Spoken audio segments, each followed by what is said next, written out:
Hi, and thanks for logging on to the Daily DVAR HALACHA. And here's a brand new halacha for you, and it's for Wednesday, 19th day of February, 24th day of Shvat. We're continuing on in our laws about waiting 6 hours between eating meat and then dairy. So if you just ate a piece of fat, kind of like not so pleasant, but if that's what happened, you just ate a piece of fat that was on a piece of meat, you still have to wait 6 hours, even though you didn't really have meat, but you had the fat of meat, you have to wait 6 hours. If you ate meat and you're within those 6 hours of waiting, you could swallow a milk pill if necessary, because that's not really called eating the milk, that's just swallowing the pill, having go straight down. So that would be allowed. During those 6 hours, you could taste milk and spit it out if it was necessary.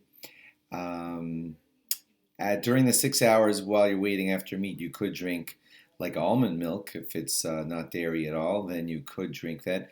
And you don't have to fear that it looks like milk. No, it does, but you don't have to have that fear. It won't be a concern. So if you're within the 6 hours, you could have like almond milk or something like that.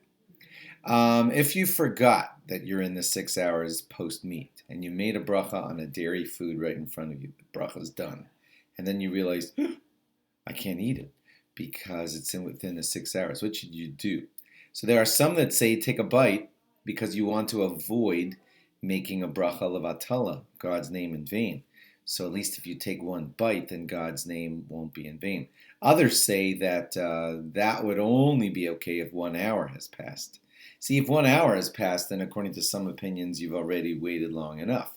So that's like the Stei Chemed and the Kaf HaChaim say that.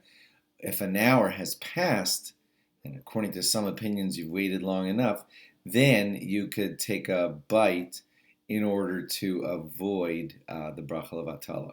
Of course, if it's possible to fix this situation by you made a mazonos and there's a cheese blintz in front of you and you're like, I can't eat it. But there's a cookie in front of you that's parv, so just by all means take a bite of that cookie instead, and then you avoided the whole problem. Please try to fix it that way if you can. Others say that if you're desperate and there's no other choice, you could take a bite but spit it back out. Then you didn't make a bracha levatala, you didn't make a bracha for nothing because you did take some of the food, but you didn't eat dairy because you spit it right out of your mouth. Anyway, think before you make brachas, and hopefully this kind of problem won't happen to you. Thanks for logging on. Log on again tomorrow for more. Bye-bye.